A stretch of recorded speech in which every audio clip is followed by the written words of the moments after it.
A secluded country farm is the perfect place for a fresh start. He started moving people into his home to help them out. It's also where bad things go undetected. Is there a problem here? He didn't like the boyfriend. Hello, Mr. Mitchell, let me in. It's cold out If he was going to act like an animal, he needed to sleep outside. And it isn't long before bad blood turns this old homestead into a house of horrors. His head was still there. He could not identify him. Maybe they would steal from him or something. I need help. But not this. When death comes knocking, no one is safe.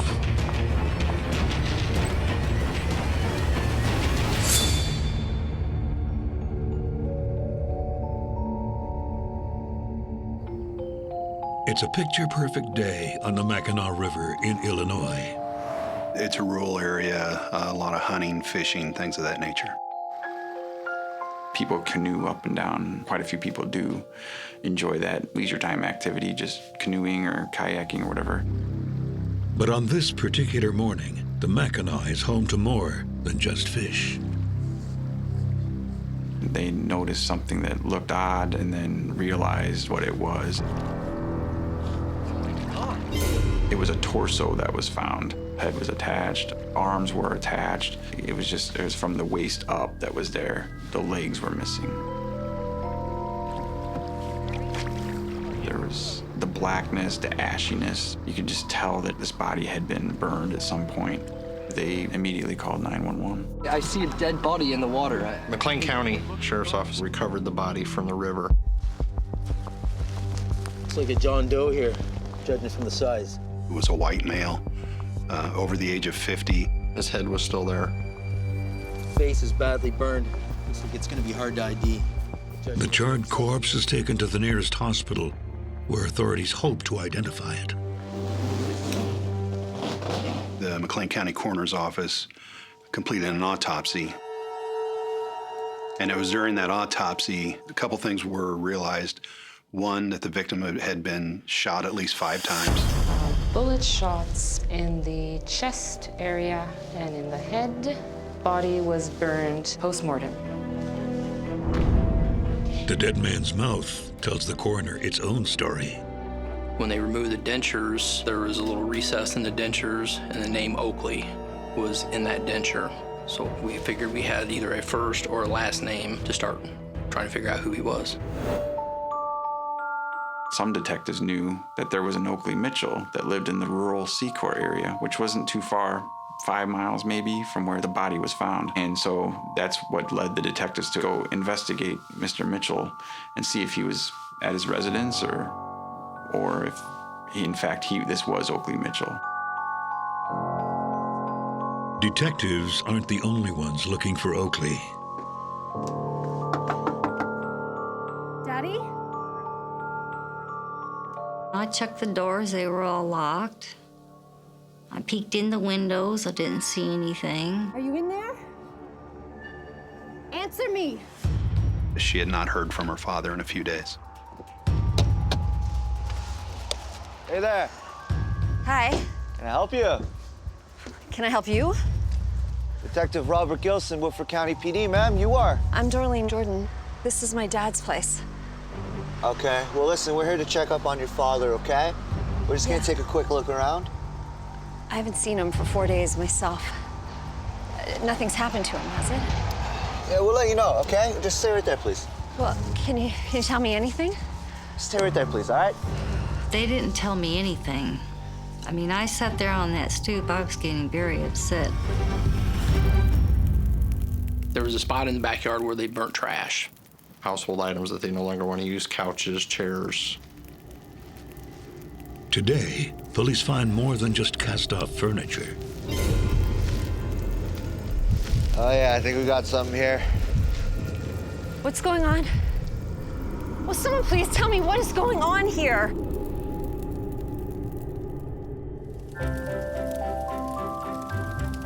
The chaos on the farm is a far cry from its usual state. A calm sanctuary for Oakley Mitchell.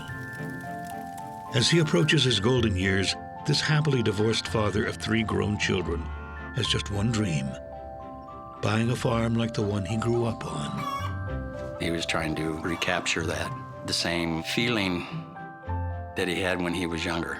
He didn't really have a plan. He was just gonna raise chickens and do his own thing. And Oakley's own thing is a little slice of heaven on earth. Had a couple old barns, machine shed, corn crib. The area is very secluded. There's a lot of cornfields, maybe soybean fields. There were neighbors, but they're distant neighbors. And he gets to share every moment with his son, Charles. Charles lived with Dad his whole life, so they were really close. Fresh eggs. I can't believe it. He had some slow learning disabilities that his dad had to take care of him. No. No. And Oakley doesn't just take care of his own. He even gives part of his meager farming income to the homeless. Coffee to go with that here. He never made any money from farming. He gave things away and helped people. He was very kind. He was sweet. He was just a really nice guy. Have yourself a good day. Luckily, farming's just a hobby. Isn't that great? Oakley has been making his real living as a machinist for the past 20 years. He made pretty good money. He was stable financially. He had enough money to maintain himself and the house. He could afford that. B9. The 59-year-old part-time farmer is also a fixture at the local bingo hall. G53. He got me hooked on it, so I was going to bingo with him 5 days a week. I-30. Oakley would just sit there and just look around and just enjoy himself. Young at heart. He never really won much, maybe $100 if he got lucky. I-16. Bingo! Bingo! Are you okay? What's the matter? But luck is a fickle thing, and his soon turns. Just need to rest a second. You feel weak? He got really sick. Okay. Yeah? Okay. He got myasthenia grava, and it deteriorates the muscles. So he would be weak and not able to move around like he used to. Very quickly, Oakley's mobility is reduced to almost none. He was on pain medication to help control his pain. He had 2 months left to retire, but he asked for a desk job, and they refused to give him one, so they forced him into early retirement, so he didn't get his full benefits, which upset him really bad. Thankfully, he's not alone. Hey, be careful up there. We don't need 2 of us in wheelchairs. Charles is the one that took care of Oakley when Oakley got sick. He did most of the cleaning and helped around the farm when he needed to. Thank you. Then they wanted me and the kids to move out there with them, so we did. Charles' girlfriend, Artie, and her children from a previous relationship move in. Happy birthday! You guys, look at that. You know, my kids loved him. Oakley treated my children like his grandkids. Artie and the kids stay at the farm for over a decade. And as Oakley hits his 70s, neither his age nor his illness slow him down. Take this. He was very exceptional. I don't know how else to describe him. But a kind heart and good intentions aren't everyone's currency. Listen, take that. Have a good day. He gave people so much money that he would call me up and borrow money so he could make his house payment. Dad, you gotta stop giving your money away. You might never get it back. But I still gotta make the payment. I know. It's the last time, though, all right? Thank you, sweetheart. I appreciate that. Bye-bye. When it comes to debt, Oakley is far more understanding than the bank. Looks like I'm in bad trouble. Oakley dodges bankruptcy, barely, but his luck keeps heading south. Charles and my youngest daughter got into a big argument, and Charles always knew that he was not allowed to lay his hands on one of my children, and he tried to, so that's what made me leave. He didn't want us to leave because he knew that me and the kids were good for Charles. And Oakley understood. He didn't like it, but he understood. Their departure is only the beginning of Oakley's son Charles' troubles. He got busted for marijuana, growing it in the basement. Charles didn't believe that that was illegal, even if they say it is. He didn't believe it was illegal. Charles lands 5 years for possession, and Oakley is left with no one. Charles was Dad's little baby. He was pretty upset about it. And then he was living there by himself and lonely. His daughter lived about 35 minutes away. So he truly was alone out in the country in a big farmhouse with grounds to maintain. And human interaction was in short supply for him, especially in the winter. But that's about to change. If someone was trying to get money or whatever, he would feel obligated to bring him home. They're not stray animals. You cannot bring them into your home.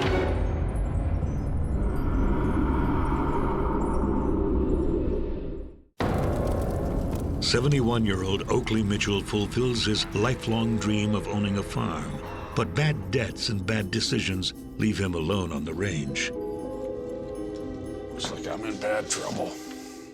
Within months of his son Charles' incarceration, Oakley's back to what makes his spirits shine, helping others. Run into people anywhere, the gas stations, the bingo hall, the stores, any place that he would go. If someone was there with a sign or trying to get money or whatever, he would feel obligated to bring him home. Oakley had a deal. He'd give them food and shelter to help them back on their feet. Here you go.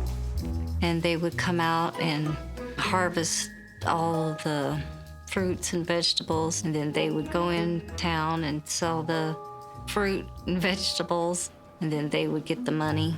And that money goes into their pockets, not his. As soon as they got enough money, they would just go on their own way. So he never made any money off of it. Over 10 years, more than 20 people passed through the farm en route to a better future. He changes a lot of lives. But Oakley's other son, Thomas, sees a darker side to his father's generosity. He started helping more people, moving people into his home to help them out. Unfortunately, he became lax in his ability to be judgmental about people. Look, you don't even know these people. Your faith in them's gonna end up biting you. Hey, have a little faith in human nature. Yeah, faith. It's true that Oakley's luck is on the upswing.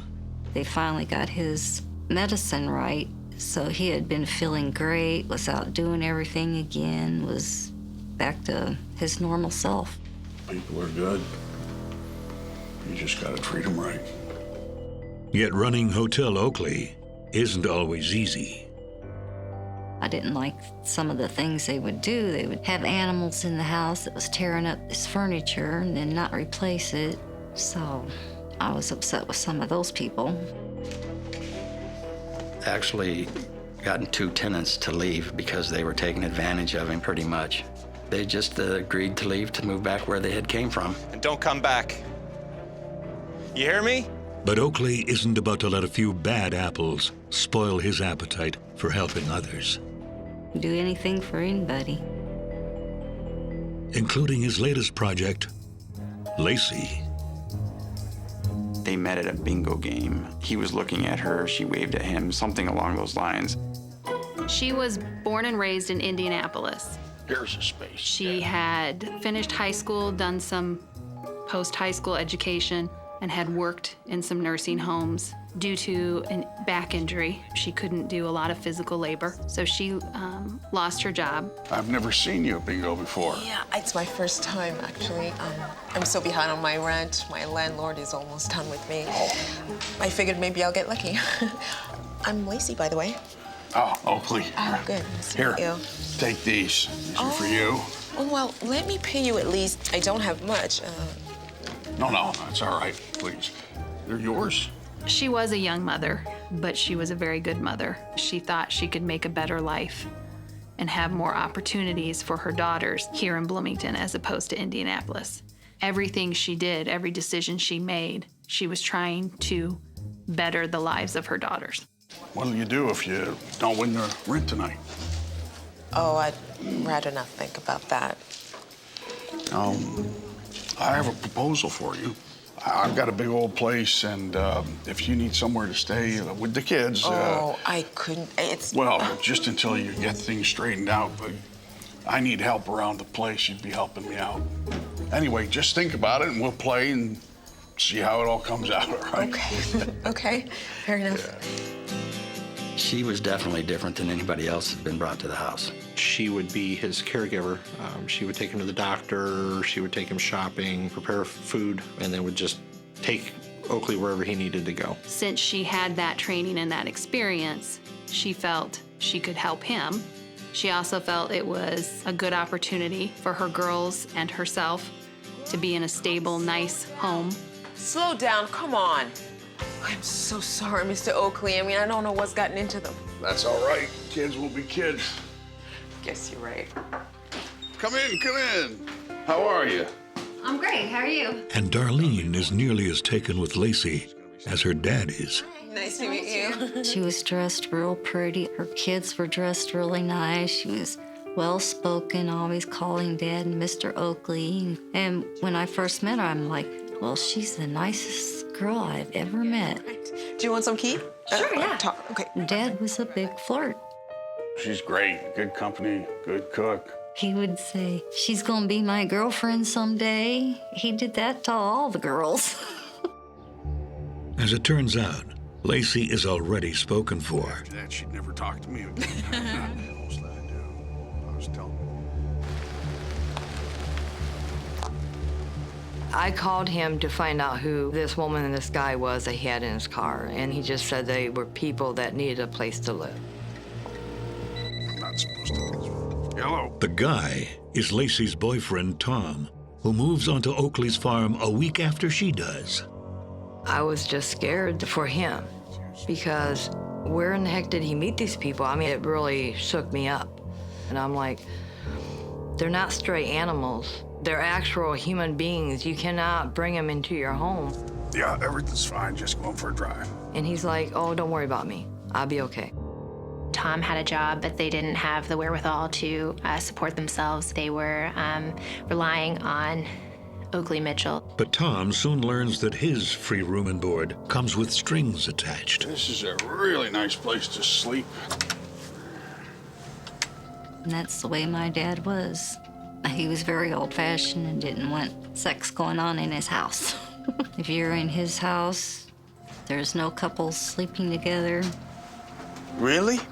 Home sweet home.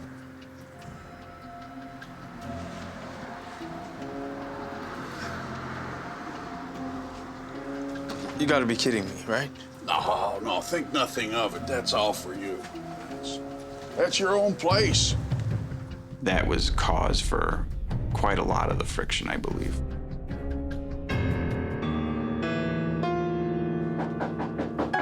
Mr. Mitchell! Hello, Mr. Mitchell, let me in. It's cold out here. They would get into arguments because, like, oh, I'm not sleeping in no shed. Lacey! Lacey's caught between her love for Tom and providing a home for her daughters. Mr. Mitchell! Are you serious? Tom's convinced there's more to Oakley's lack of hospitality than old-fashioned values. He felt there was a racial component to it. He felt that Mr. Mitchell was being racist in his behavior towards him, and he didn't like being disrespected that way. Whatever the reason, nights are cold for young Tom, and are about to get colder in more ways than one. They didn't get along.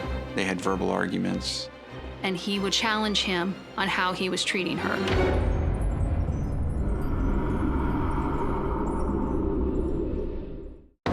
Oakley Mitchell opens his home to a young couple with nothing to their name. He offers Lacey the royal treatment, but forces Tom to sleep in the shed.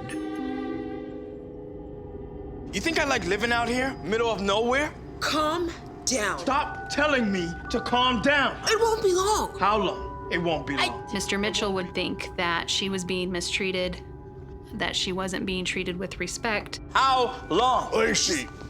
And so he would challenge him on how he was treating her. Go on inside the house. Is there a problem here? They didn't get along. They had verbal arguments at different points in time. Nothing physical, but verbal arguments. No. Old timer.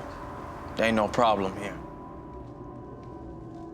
He would get upset with her because he didn't think she was taking his side. And as the tension grew, Mr. Mitchell would make comments to him. He would say things to him like, "I don't want you in my house." Tom vows to stick it out for now because living at the farm gives Lacey and her girls some security. And it certainly makes Oakley happy. Careful, careful. Thank you, Lacey. Oakley kind of took a liking to Lacey and her kids. He was looking for companionship. I think he was lonely. She clearly viewed it as a friendship, a more of a professional relationship. I am so lucky to have such an incredibly attractive young assistant helping me to dress and undress. There were times he would make perhaps inappropriate comments, and she would just tell him, "Mr. Oakley, just stop that," and would laugh it off. Tom doesn't appreciate the jokes.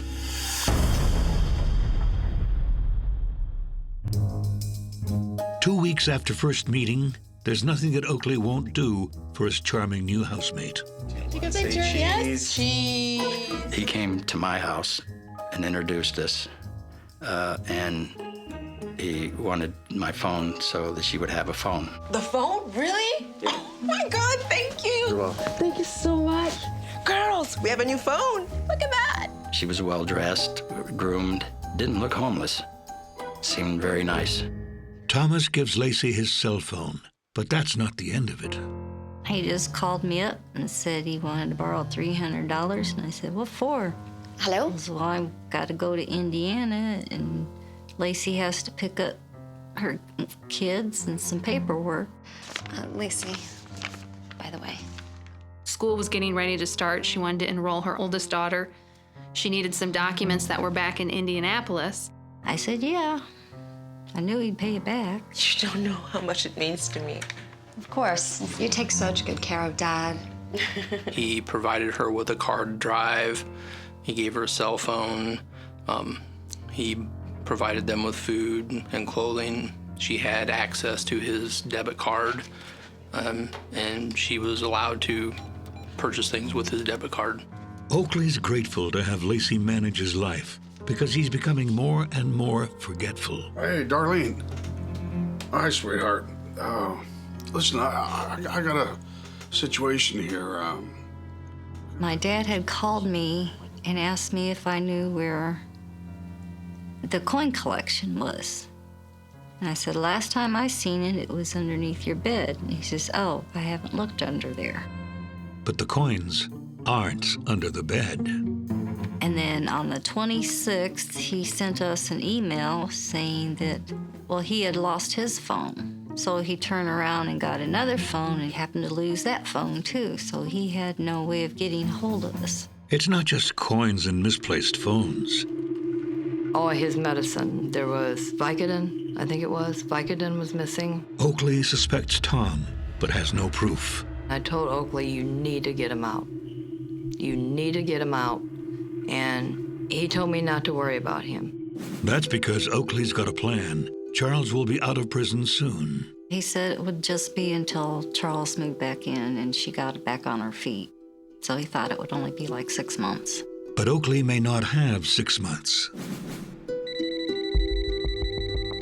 I would call him, and if he didn't answer, he would call me back because that meant he was sleeping. But in August, he didn't call me back. In fact, nobody's heard from Oakley in days. I'm sitting at the kitchen table, and all of a sudden I see Dad's car pull in. I thought it was Dad. And here comes Lacey out of the car, and I asked her, Hey, Lacey. Dad's not with you? Yeah, that's why I'm here, Miss Darlene. I was gone 4 days since Thursday, and when I got back, he was gone. Oh, well, you know, it's the weekend. I wouldn't worry. And that's usually when he played bingo, so I didn't think nothing of it. Right. I wanted you to have his car. I didn't want to leave it unattended. Okay. Yeah. Where are you headed? Atlanta. Family matters, you know. Anyway, I'll see you. Okay, well, thanks, Lacey. That's nice of you. We'll see you soon. The story was I'm going to Atlanta, Georgia to be with my family. If you hear from your dad, tell him to give me a call. That way I know he's okay. But Oakley isn't okay. There was blood on the computer itself and on the wall behind the computer. She was crying, bawling her eyes out and everything. Oh my God, Mr. Oakley, Mr. Oakley. Oakley Mitchell gives struggling mom Lacey a break by allowing her to live rent-free on his farm. But when Oakley goes missing, Lacey's stumped, and so is Oakley's family. And it isn't long before they learn where he's gone. The key thing was finding the name Oakley stamped in those dentures. That's what kind of led us towards Oakley Mitchell. Eventually, would there have been a missing person report on him? Yes, but who knows how long that would have taken. We were familiar with Oakley Mitchell from a previous arrest where his son was arrested for growing marijuana in the basement of the house. So that's how Oakley's name ended up being in the system. Oh yeah, I think we got something here. What's going on? Where's my dad? Was someone... They didn't tell me anything. Another hour went by. I was getting mad. I'm like, what the hell are you looking for?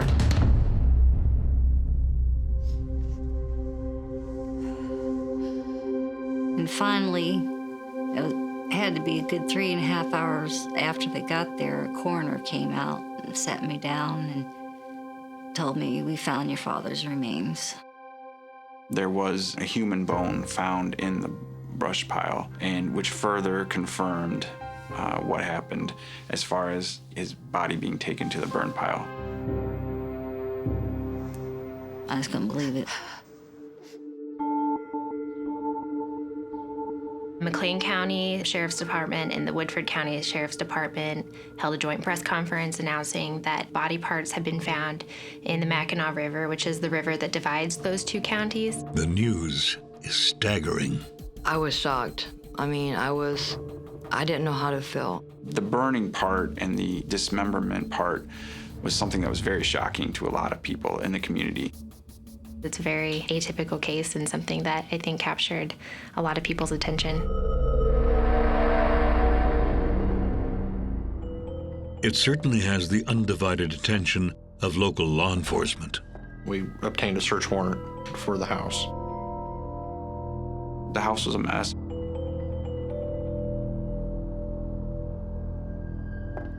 The search moves to Oakley's bedroom. It wasn't dirty, but it was a little bit unkept.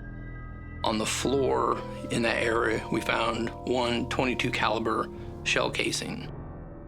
There was no blood splatter, pools of blood, anything that you could see just on a cursory exam of the room. However, upon closer examination of the hover-around wheelchair that Oakley Mitchell used, there was blood located on the tires, which led us to believe that this is possibly where the crime occurred. Another shell casing is found. And when police do a luminol test, they uncover a treasure trove of grisly details. The luminol illuminated where blood had been in the room. There was blood on Oakley Mitchell's keyboard, on the computer itself, and on the wall behind the computer. Oakley Mitchell was sitting at his computer desk in his room at the time that he was shot. There was also signs of chemicals being used to clean up the immediate area where the blood was initially found in that bedroom. And that's not all police find. During the search, we located a wristband that someone would receive when they visit a hospital. A wristband that had the name of Vashon Mills on it. Who is Vashon Mills? McLean County started checking her name through their system. and they had found that she had been to pawn shops in Bloomington. By law, the pawn shops give us access to their pawn sheets, anything that they buy or sell. And at that point, that's when we got video of her inside the pawn shop, pawning a TV that belonged to Oakley. She had other items at the pawn shop that we suspected came from Oakley. There was some silverware, there was some vintage coins that she had pawned.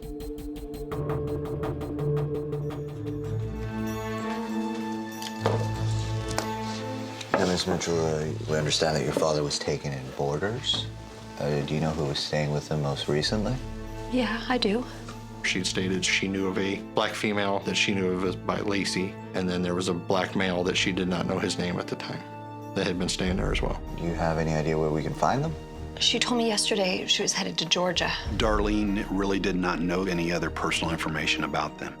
But that's about to change. Do you know who this is? Oh my God. Yeah, that's her. That's Lacey. Lacey and Vishon, one and the same.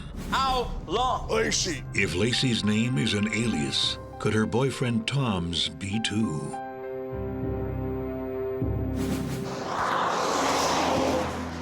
We received a call from a gentleman who stated he's seen two vehicles parked on the 251 bridge over the Mackinac River, and that there was a African-American female that was looking over the edge of the bridge. Hi. It's okay, I'm good. You can go on. I'm all right, thank you. He did not see anybody else at that time. He didn't see anything other than those cars and that person. He didn't see anything else that was peculiar.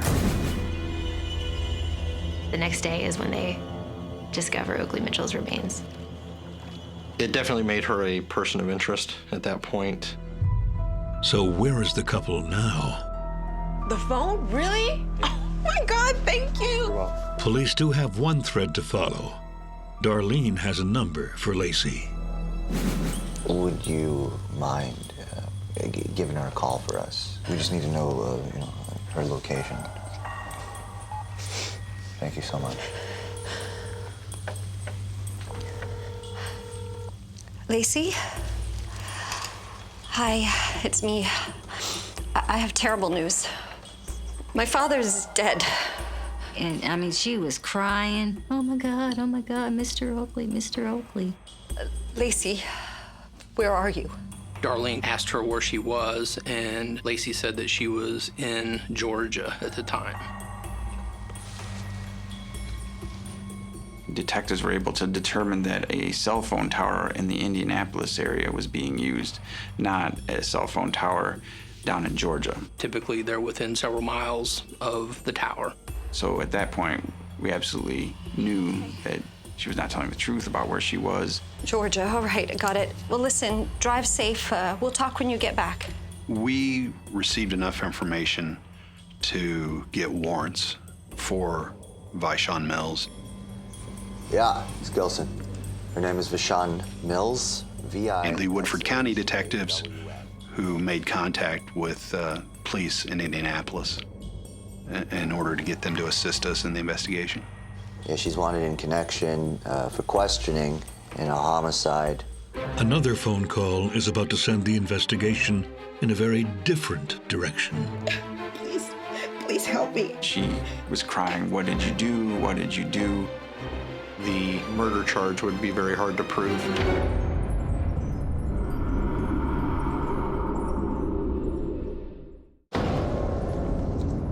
The only suspects police have in the killing of Oakley Mitchell are Oakley's tenants, Tom and Lacey, who are nowhere to be found.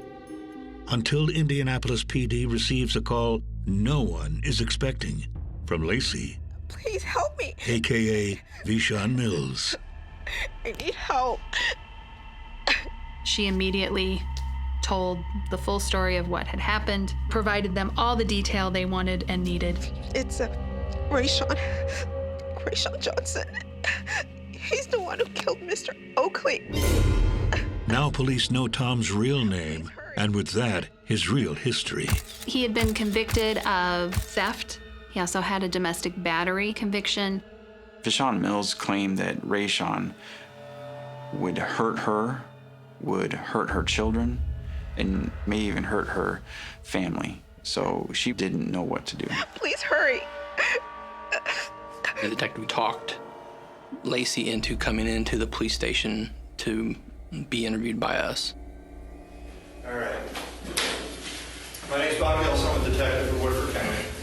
Indianapolis had no reason to officially detain her, but they were asked to keep her there so that she could be interviewed and could give a statement. And she stayed. I did not kill that man. I love Mr. Oakley. He was good to me. He was good to my kids. Vishon, or Lacey, tells police exactly what happened the day Oakley Mitchell was killed. There was a large argument and disagreement between the two men that morning. Man, I'm tired of sleeping in some shed. My girl in your house? You've got no right to treat us this way. My house, my rules. If you don't like it, just Hey, guys, please. Okay, calm down. There's no need for this. Let's go. You got no right. Let's go. Come on. Sorry. Later that night, the tension explodes. Get it. Shh. Just stay in here, all right? He said, stay in here. Don't move.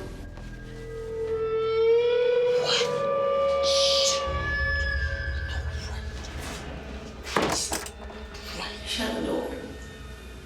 I heard one gunshot.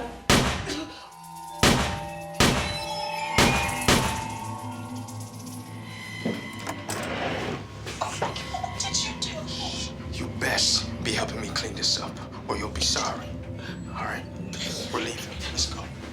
She was in fear this whole time. She was in fear for her life. She was in fear for her children's lives. That's why she stayed with him for the next couple days. And when they get to Indianapolis, her mom immediately confronts him. What did you do? How could you have done this? You're gonna leave us alone. I never want to hear from you again. Indianapolis PD immediately puts out an APB on Rayshon, a.k.a. Tom, while Vishon agrees to tell them everything she knows about him. She gave the information describing him, who he was, where he normally hung out, including the address of the house he's hiding in Indianapolis. Rayshon was found in a family friend's house.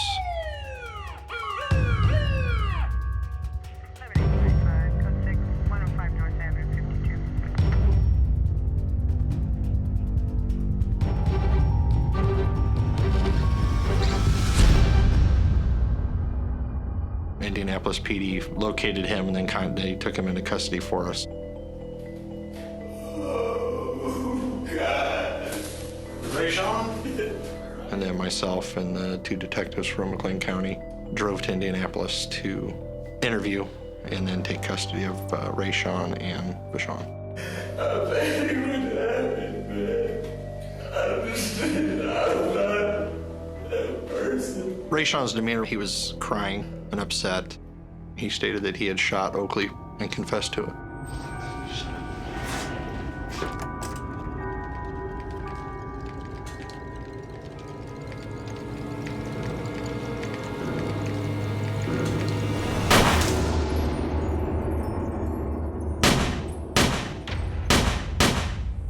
At first, he really wouldn't comment on her involvement other than that she was there and had helped clean.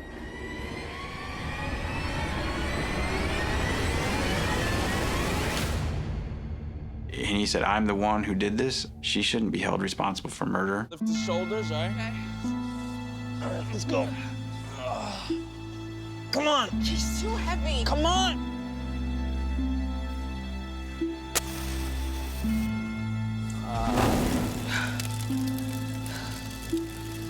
Go grab the kids. Looks like we're good here. Okay. Vishon went upstairs, got her kids, brought them down. They all got into the car and drove to a hotel in Bloomington. They decided that they would go back to Oakley Mitchell's residence to check on the fire. What they would find would rattle even the most cold-blooded of killers. The fire had pretty much gone out, that there was still quite a bit of the body left. The fire actually burned parts of the body away. So the dismembering of the body comes from the burning of it. What do we do now? I don't know. Wait, we just can't leave him here, all right? You'll help me take him in the back of the trunk of the car, all right? Help you do what? It was not their intention when they left Oakley Mitchell's house to dump his remains in the river. Rayshawn states that the car died there on the bridge, and he decided that that would be a perfect spot to get rid of the body. 2, 1, 3. It doesn't quite work. It's stuck in the mud. I'll be back. So he freaked out and went running down the side down there. And Vishon stayed alone. And a person sees Vishon standing there on the road and stops to see if she needs help. Hi. It's okay, I'm good. You can go on. I'm all right, thank you.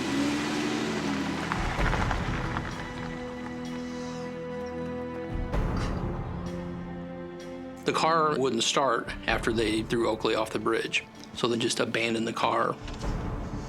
It's not working.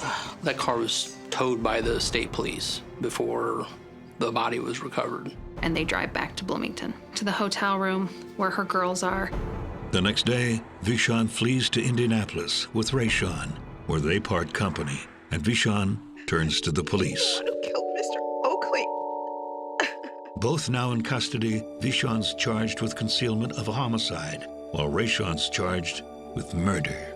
He said it was all his idea. It was all his doing.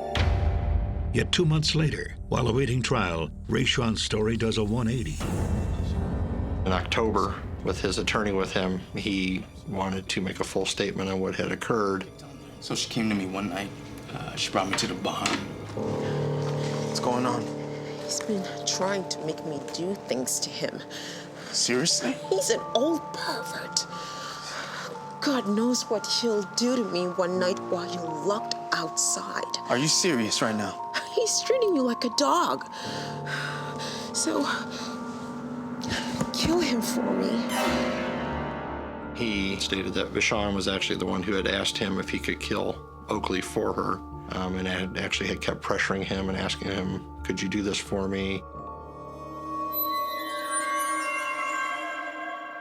So, did you have it? Yeah. Good. Don't let me down, Ray.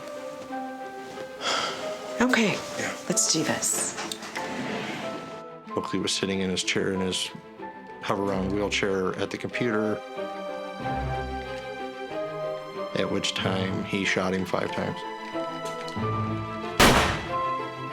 Vishon was a suspect long before Rayshawn's confession. She was always a person of interest.